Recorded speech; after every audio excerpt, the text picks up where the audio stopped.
Hello, fellow map makers. Welcome to another live map making session with campaign cartographer.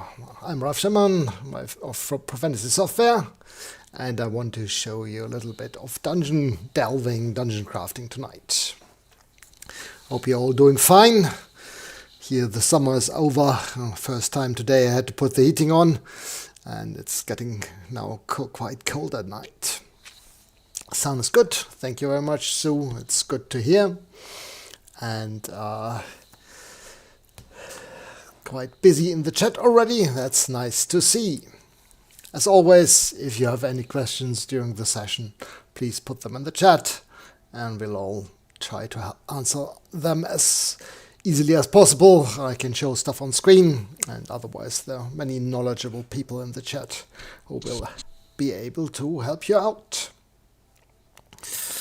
So today I'm going off from a topic request. A couple of videos ago we asked for some suggestions of what people wanted to see, and one of the things was basically height differences in dungeons, how you show higher, lower areas, how to set up tunnels that cross each other at different heights. And stuff like that. So I'll see what I can do with that today. And I'm also gonna talk about some basic setups and some adjustments to the default Dungeon Designer 3 style. So lots of different things. It's a bit of an advanced topic today, but I hope you all can get something out of it, and it might prove useful. If you do like our videos, please do give them a like, and the channel subscribe, possibly, and check the notification button, the little bell. That helps making it a little bit more popular and letting people know about it in their YouTube feeds. Alright, so let's see what we can do. I do have a little, just the doodle map I was working on and trying things out when preparing for the video on screen, and you might already notice a few things that are different from the usual Dungeon Designer 3 setup, and I'll get into them in a moment. So let's go and see how we can get on. I click, actually I should go via the buttons, not the menu, or you can do either. Click the new map button, save my changes, go to map type dungeons, click next, and then I'm going to use the old, now quite venerable Dungeon Designer 3 style.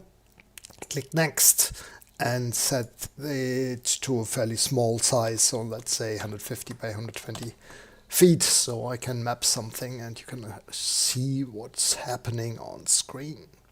And then I'm just going to click finish and save the map in my video folder. Where are we? Down here somewhere. Here we go. Down into the dungeon. Down into the dungeon we go. Let's turn off the grid for now. I don't think I need it at the moment. And here's my basic map setup. As I said, the Dungeon Designer 3 template and style is quite old already. Personally here I've done lots of things to it over the time, and I'll probably have more drawing tools in this style than most other styles if I haven't reinstalled lately. And but it is missing a few things that later dungeon styles have. Sheet setups and things, and it does a few things differently, and we'll take a look at these and what we can fix and change, and I might even slip this into our update files and to update the template a little bit. But let's see how we can go on. So I'm looking at creating a natural cavern, basically. That's what I wanted to do, and I found that let's have a look. The current way, the default way by Dungeon Designer to draw caves is just you draw the outline of the cave floor And then you need to turn on effects. That's one of the things that the Dungeon Designer 3 style doesn't do. Activate sheets by default. And see, that's the setup for a dungeon. And this is already, I want to give that whole thing a little more depth, especially if it does give the impression here of walls a little bit with the dark shadow on the outside, but it doesn't have any bevel on the walls here because there's no walls entity. It's basically just the background there. And I want to change that. Of course, I can draw a wall around this, but that doesn't look very natural on a cave wall. So, but I wanted to show you how to turn on sheet effects permanently. To do that, you need to open the template. If you want to do it on the template or on the map itself, just click on the display speed button, check the little effects are on when loaded, click OK, and save the map. And now on, sheet effects will always be open when you create the map or open this map. Alright, so I do want to, I want to draw a wall area and then have an insert in that to show my cave area. That will let me add effects to the walls and lots of easier things, like hide things below the walls. All stuff I can't do with the default cave in Dungeon Designer 3. So what I'm going to do is I'm going to erase this and I'm going to draw my wall first, basically, or my vault area. So that way it's also easier to make a transition into an outdoor area. Basically, I'm showing the rock around the cave. And for that, I do need the walls tool, and not the default wall, but I right-click this. And I do have cave wall tools here that let me draw filled areas. And I want to do that. And I'm going to grab this one with a current fill and current width. So I'm going to have a 0 width entity, and that will have it filled. And I'm going to set a fill style for that, and I'm just going to use the basic stone fill here because that doesn't distract me too much here on screen for the video. And now I'm just going to draw all the area that's going to be inside, basically the whole area of rock where the cave is inside.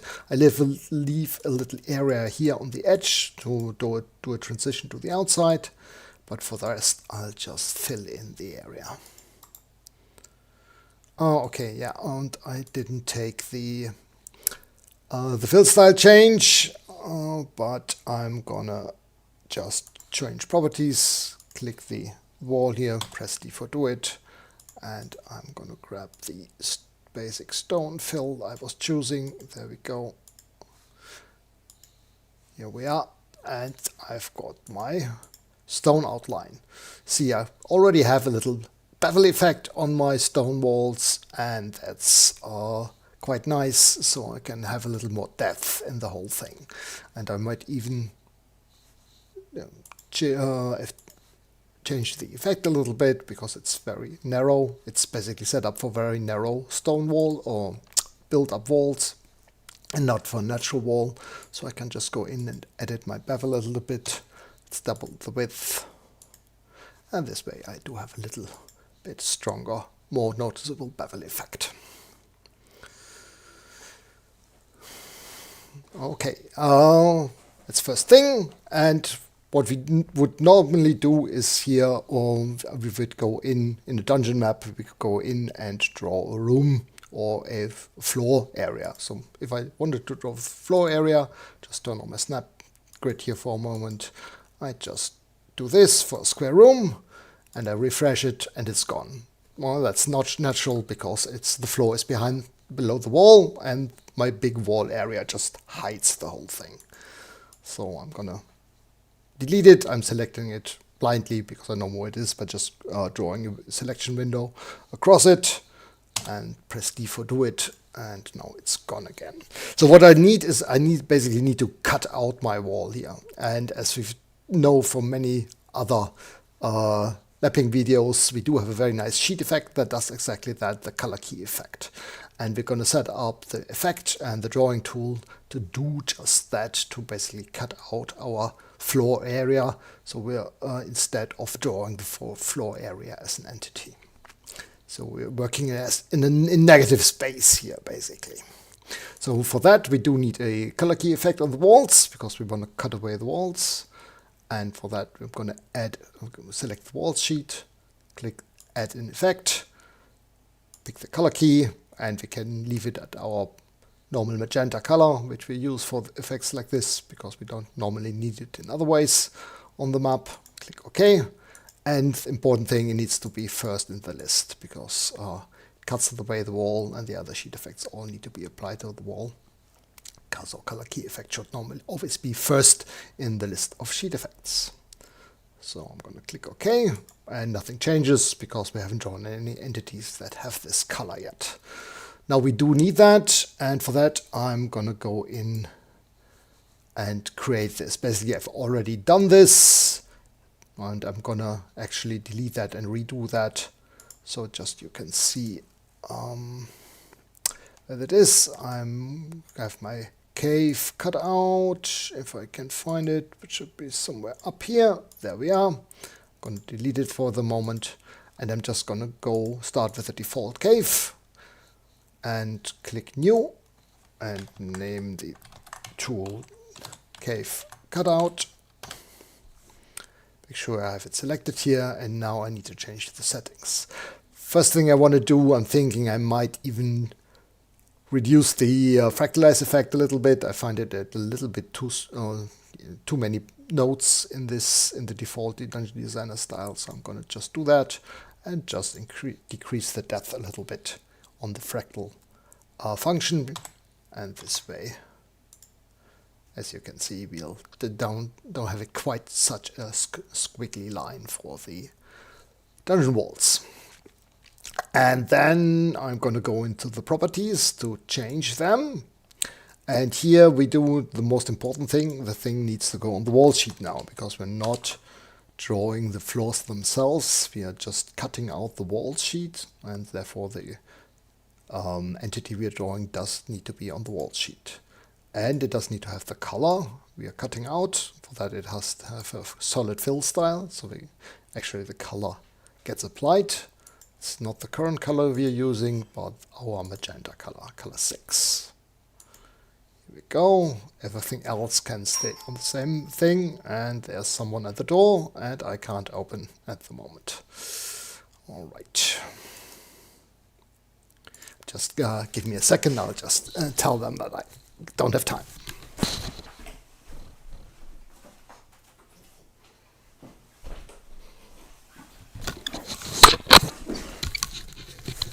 Okay, here I'm back. You did see me signing them through the glass door. That I can't talk at the moment. It's actually my neighbor ringing on the door. All right, no pizza, just my friend and neighbor stopping by. All right, we are drawing our cave cutout here, and with that I'm now going to draw my first piece of cave area. And the clever thing is I could just now draw across this. Let me just show you. If I could do this in several sections if I wanted to, and I don't need to have separate entities. I'm going to do like this, and as I apply the sheet effects you can see that they all work together and just cut everything out that they cover. But I want to be a little neater and do this as a one big entity. So I'm going to undo this for the moment and instead draw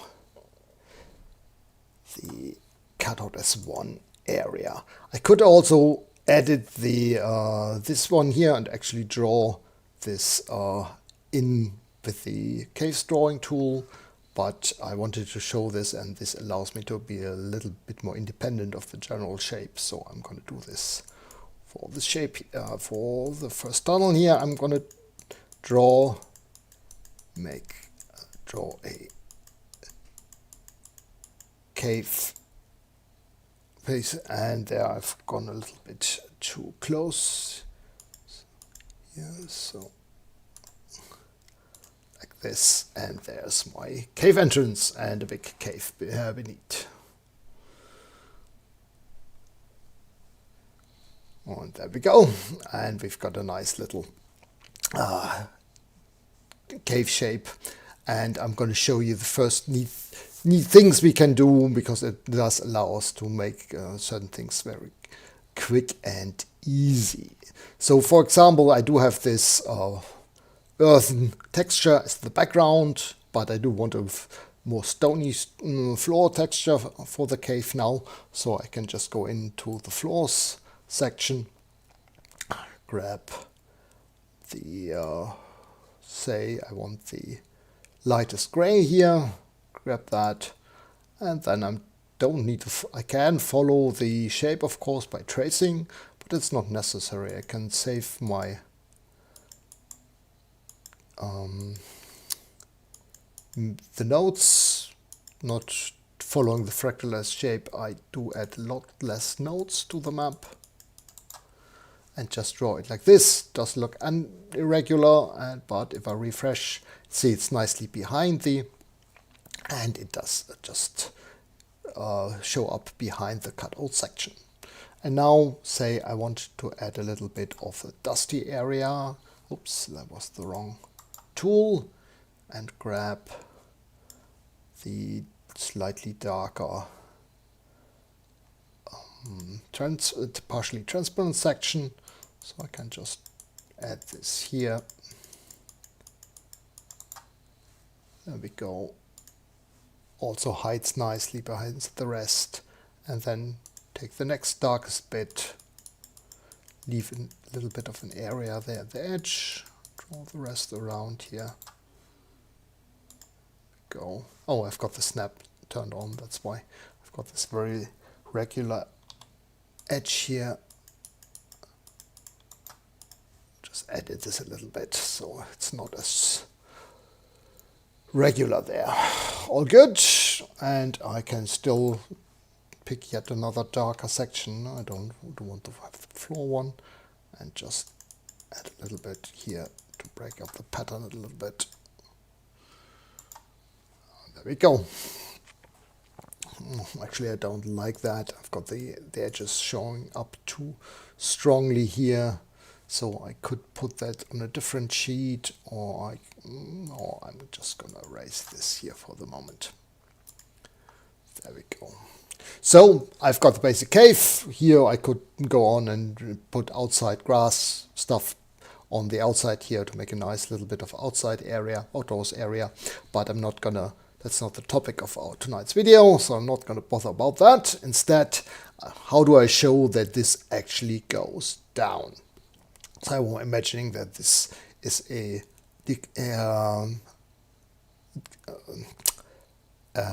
incline up to the entrance here, and I do need to show that somehow.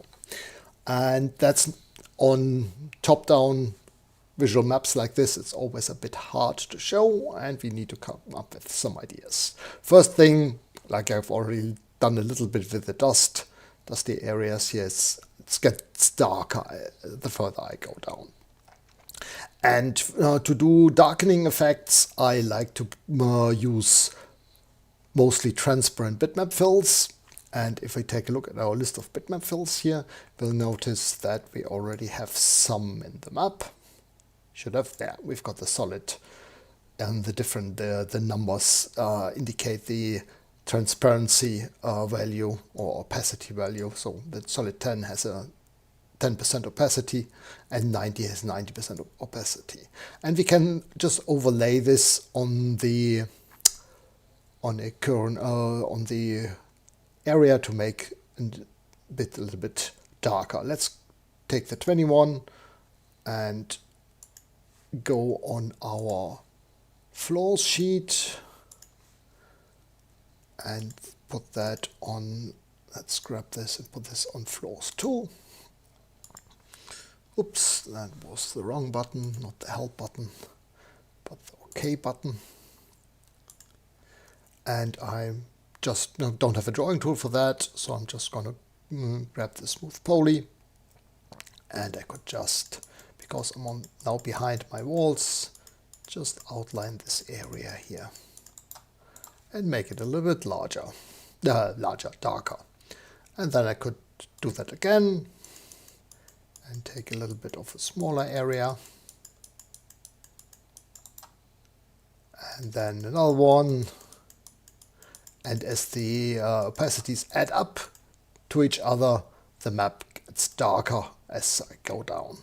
But as you can see already, yeah, you can just make it out. Those are the contours, but it's not especially noticeable. You basically got to know what you're looking at there.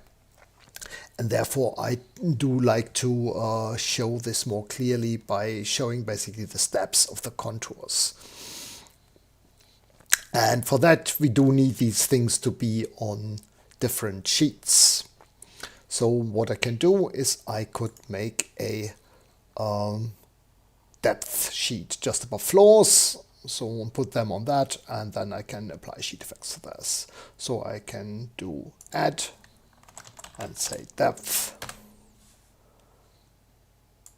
And now I'm going to use the move to sheet command and select by fill style, by my solid 20 bitmap style. It should be 3 entities, that's correct. It's D for do it, and put it on the depth sheet. No changes yet, but if I now put a glow effect on that, glow, and I'm going to do an inside glow with a black color, and let's not make it too strong, so 0% strength and 2 feet. So map units, not percent of view width, 2 feet blur radius. Let's have a look how it looks. And there we can see a first step here, and that already indicates a little bit more clearly that it's going down this way. But of course we don't have the same effect on the other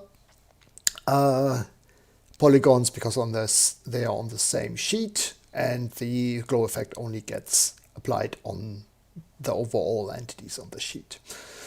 So to show more steps down into the dungeon, we need to put each of these on their own sheet, but that's easy to do. So we'll just gonna do a depth -1 and a depth -2.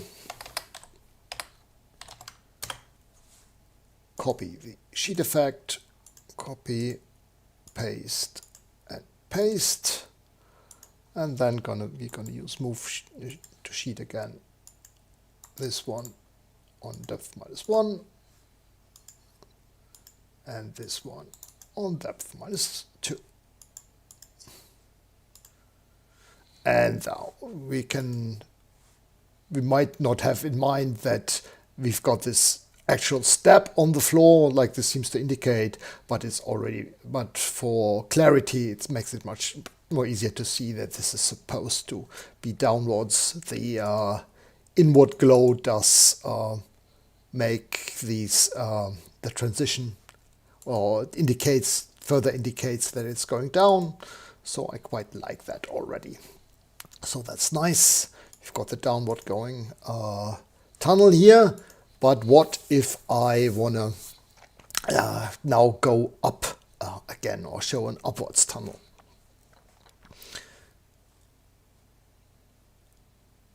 Okay, and for that I'm going to add a little another tunnel here. So I'm going to go and grab the cave cutout again.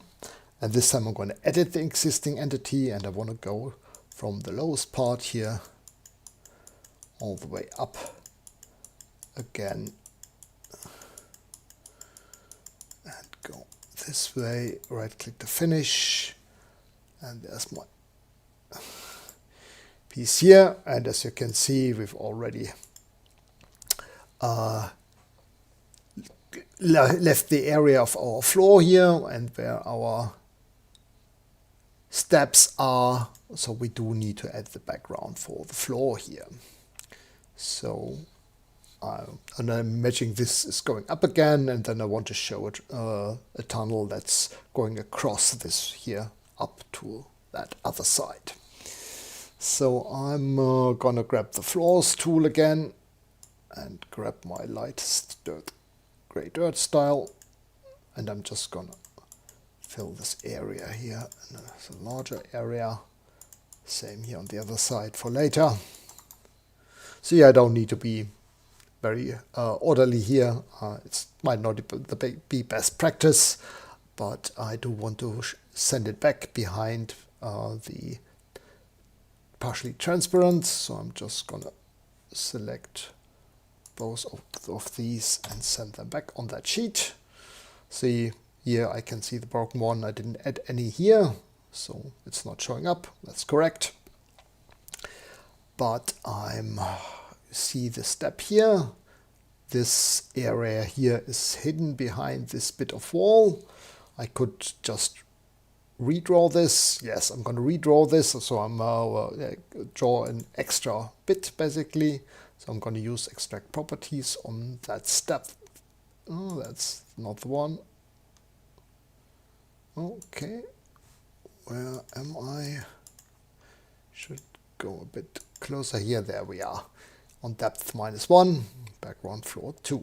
And because I'm redoing this now, I should probably set up a drawing tool for this. And oops, click on the catalog. And since I've set up the sheets with its nice numbering, and that should be fairly easy. And in fact, I'll probably already have a bit for that here. And I've got floor lower set up. I'm going to take a look at this. Might be different for my testing.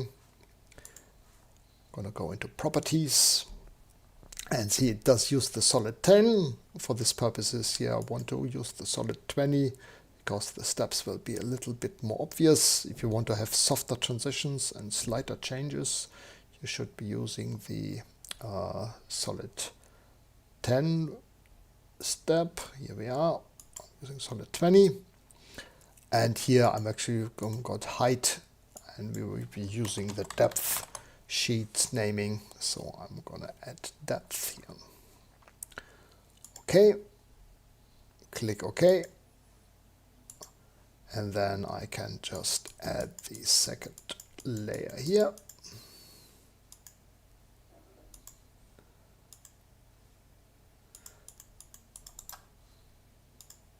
And you can see we have this step here.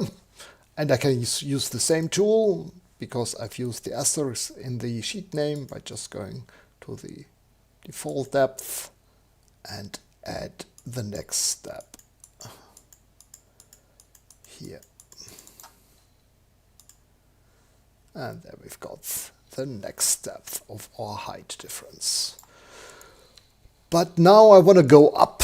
I want to go up, further up, and I can't with the solid, partially transparent black fill. I can't make this any lighter. For that, I do need a white, partially transparent fill. And we do have that, but not in this template. If we take a look, I've got only the solid 20, 10 to 90 bitmaps here, and that's because the template is older. Before I also created the white transparencies, and I need to add them to the map. So I'm going to show you how to do that, and that's quick and easy as well. So I can do tools, import bitmap fill styles. Here I'm going to go to browse. That takes me automatically to the program data folder for CC3+, and I have to go into bitmaps, and then there's a transparency subfolder, and that has the solids and the solid whites. And I can just re-import all of these by just selecting one. I because these are actually, they don't have any texture in them. They are just the transparencies. We don't need any resolutions. We don't need to scale them. There will be no visual differences. Okay, so keep it as simple as possible. I leave the bitmap suffix because that's the same as the existing ones. So the black ones don't get a copy. I don't want it outlined and like this. And this tells me 9 fields imported because there's 18 in that folder, but the 9 were already in there, the black ones, so the white ones got imported. Take a look now. We should also have the solid white bitmap fields here. Yeah. And now I can just do the same as I did for the depths, for the heights. I'm just going to add a height.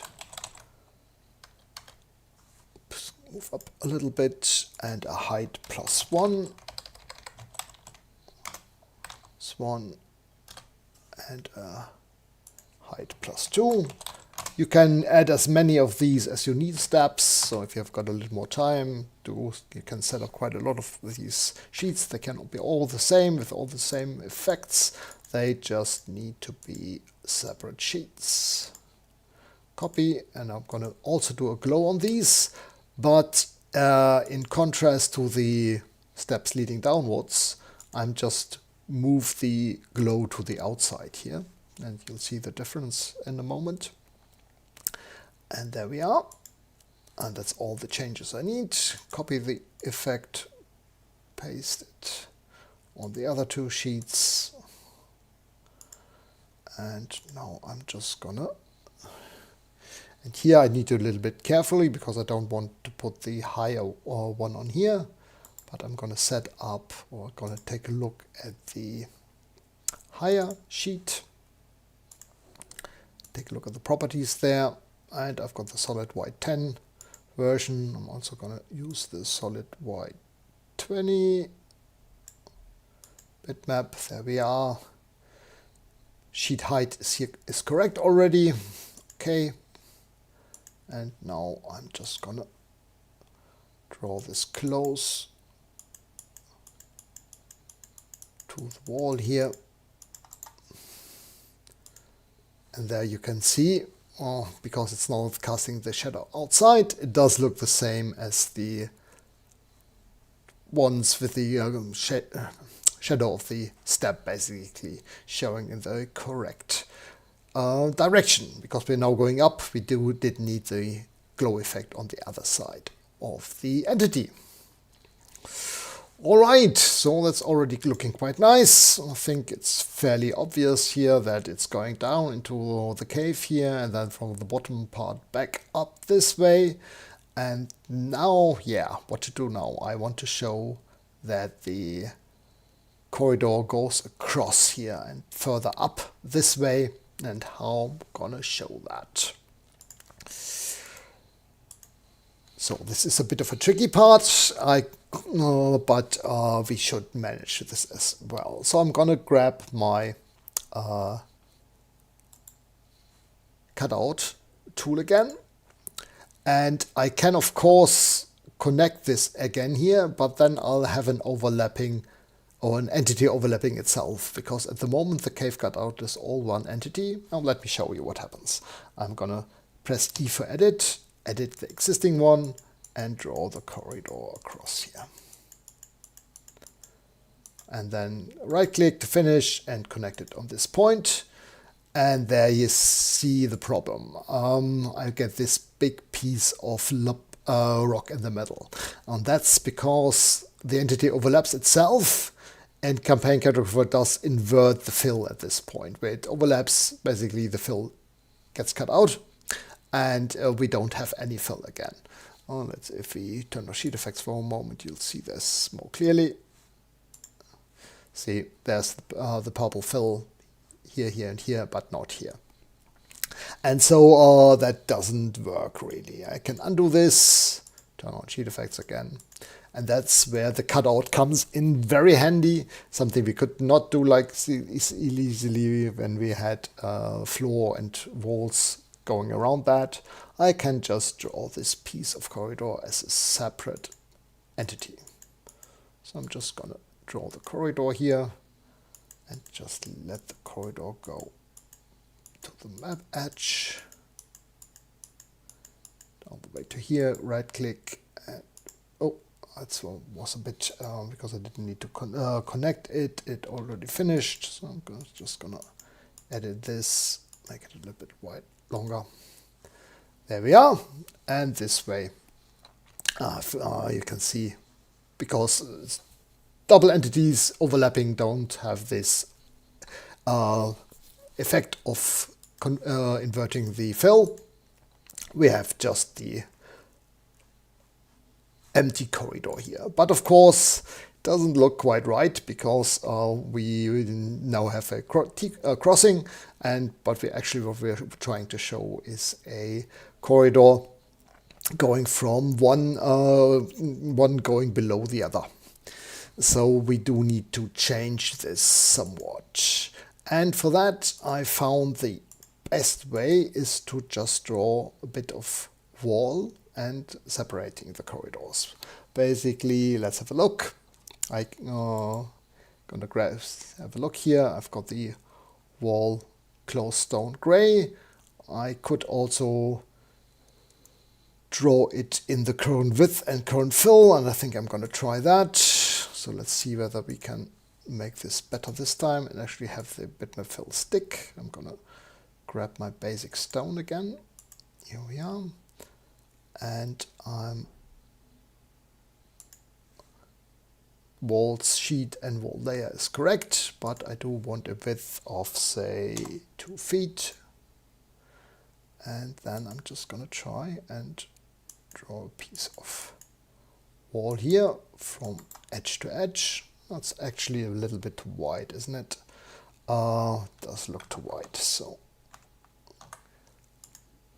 let's redo this. The problem is I have to redo the fill here because that doesn't get saved between applications of the drawing tool. So let's make this just width 1. And now draw this here. That looks better. And on this side.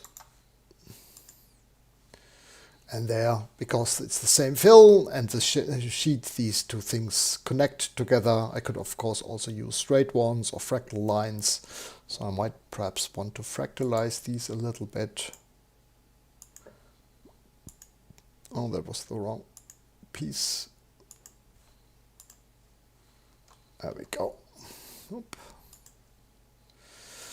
All right, so that looks quite correct. The only thing is the shading doesn't look correct at this point. We want the lighter shading on this corridor and not the darker shading. So what we do need to change our fills here, and for that it's probably easiest to redo this. Let's have a look. If we erase this one, that's quite a big part already, so let's erase that for now and put the step a little further here. It makes it just simpler overall. So I'm gonna go into my floors depth drawing tool again, floor lower I should say, and just draw the step for that down here.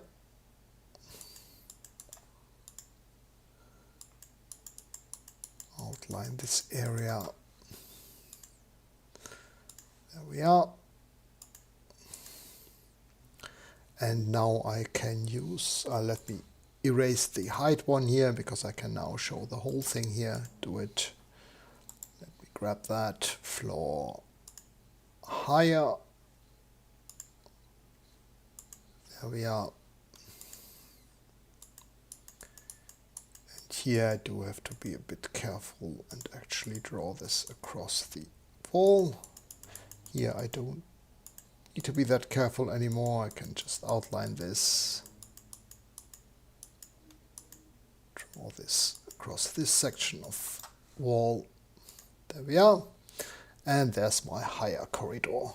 What I should do now is I should add the higher the floor texture for my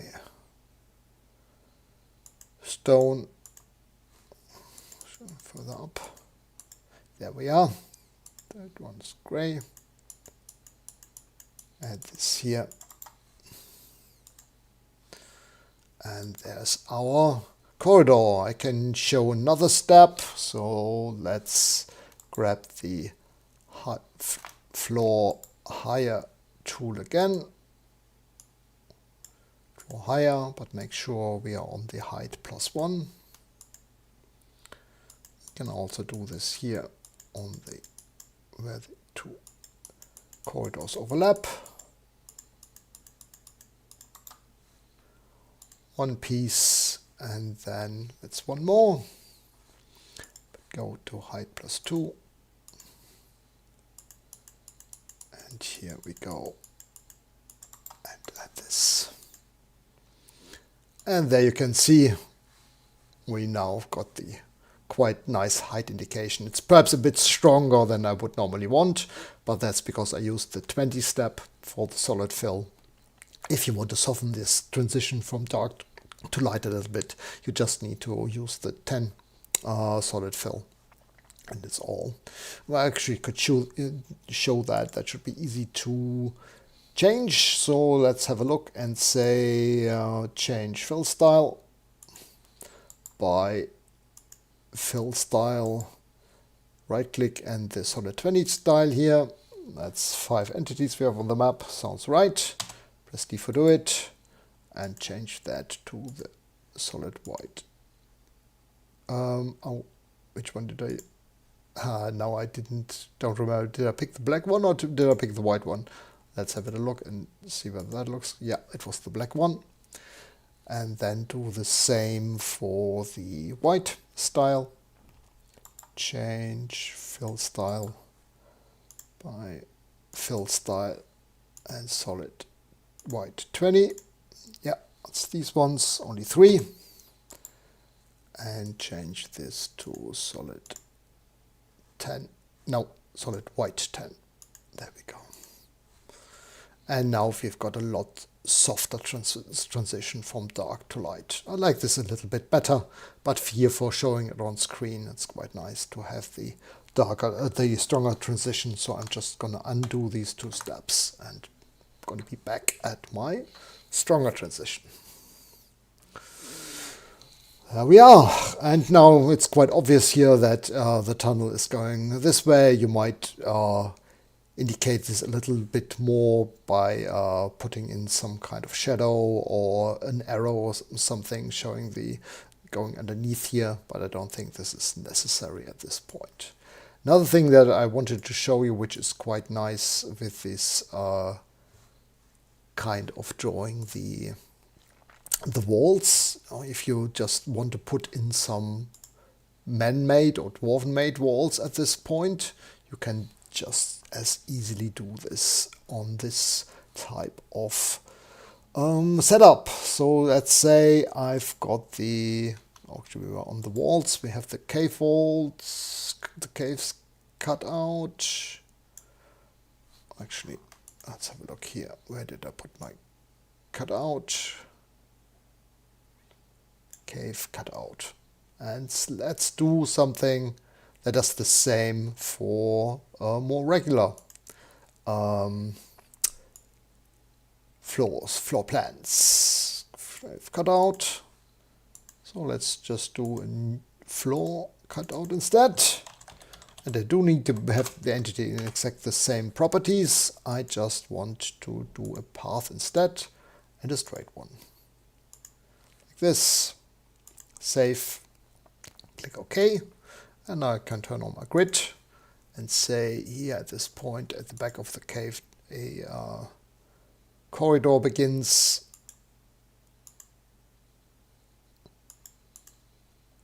And I'm just going to draw a corridor along the snap grid. There we go. See, it's standard magenta, and a refresh. I've got the cutout on this one. And I now wanted to add a floor, a wall and a door into this. I could just go in, click this, grab the stone wall, connect the walls here. Yeah, it connects. And I can now grab a door, wooden door, and make perhaps this a little bit smaller. Oops, I did because our grid is, quite wide, so I'm just going to use this more refined grid, grab the door, click here, and there's my gap in the wall and the door showing in there. And you can do all the normal stuff with the walls here that you're doing on the on a normal dungeon style in Dungeon Designer 3. Same, say, if I grab one of the torches here. Oh no, I think that might not, I think it doesn't align to these types of walls. For that I would, yeah, what it doesn't do, I can put a light here on this one and it will snap to the line. It doesn't do that because it's not actually on the wall sheet. Actually, it should be on the wall sheet because it's not a line, it's just the outline of a polygon. But we can still put it like this. And it will snip to the map grid, and that way we do have a torch here. And another neat thing, one you might have seen on the on my test map, you can grab a symbol and partially hide it underneath the wall. So let's see, I wanted to add a lava pool. I can grab my pool here, use the one with the gray edge, and put it on symbols flat. And rotate it, make it perhaps a bit larger, and just put it partially underneath the wall.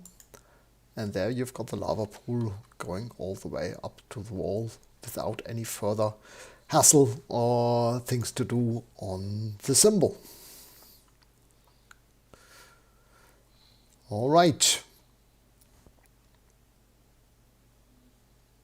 Yeah, Quentin just mentioned that the reason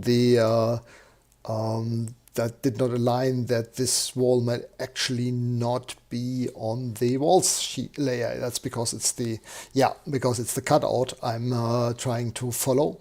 So if we take a look, info list, thanks Quentin, that's correct. It is on the background floor layer, not on the walls layer. So let's have a quick test. If we change the layer of this, change layer,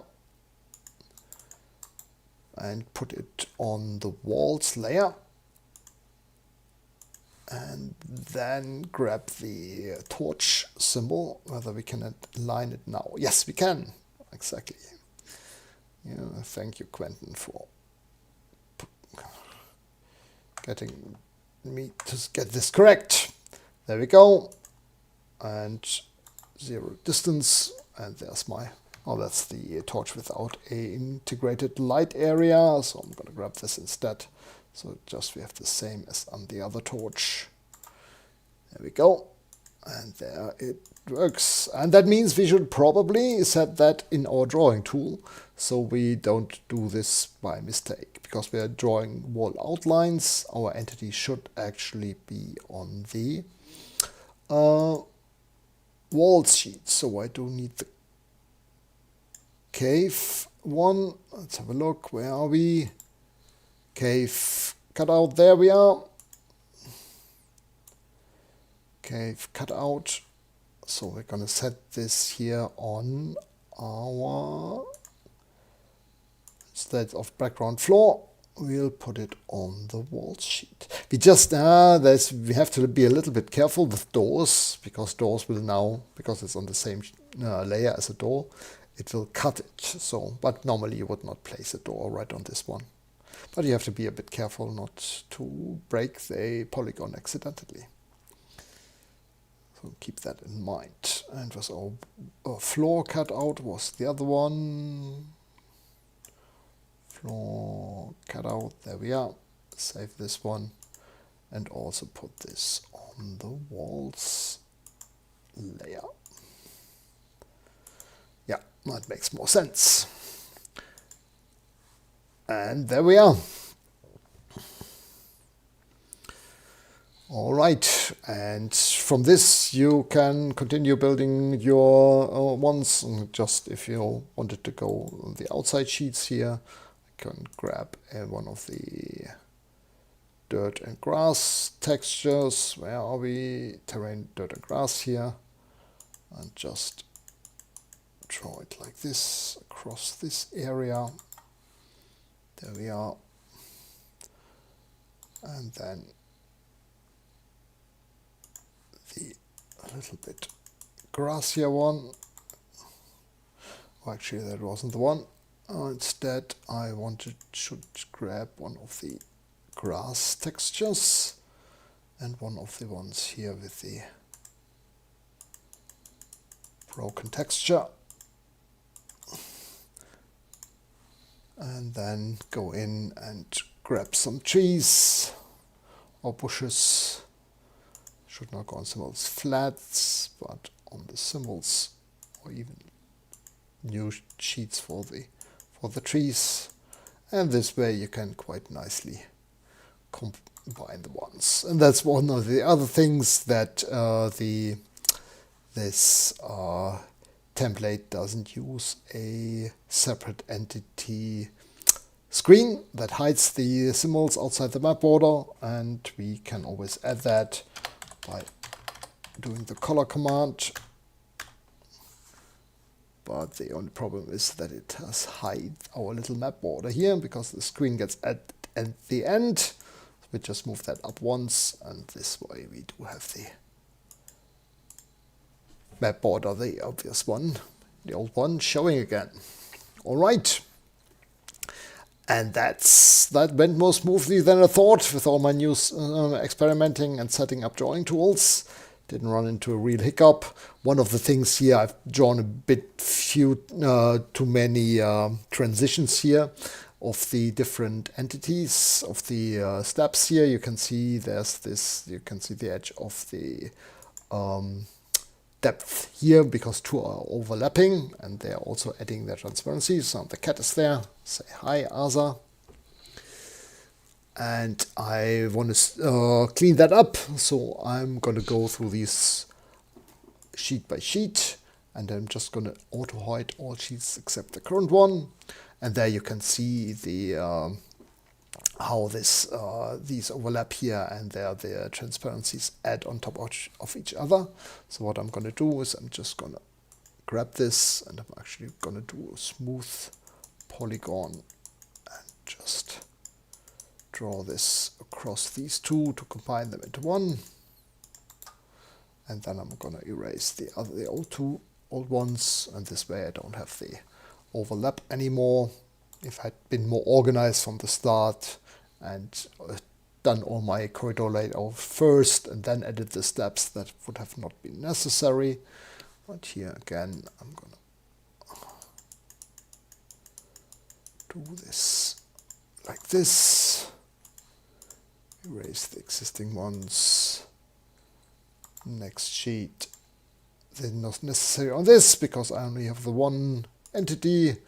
And then I've got the hide ones, and the problem here is they are white, so I don't see them on the background. So what I do need to do, I need to view, change background color. No, not background color. View window color actually, and put this as a not quite white color. And there you can see the one here. And I'm actually, so I have smoother transitions where it's on the floor. I'm gonna make this to a smooth entity. No, straight to smooth.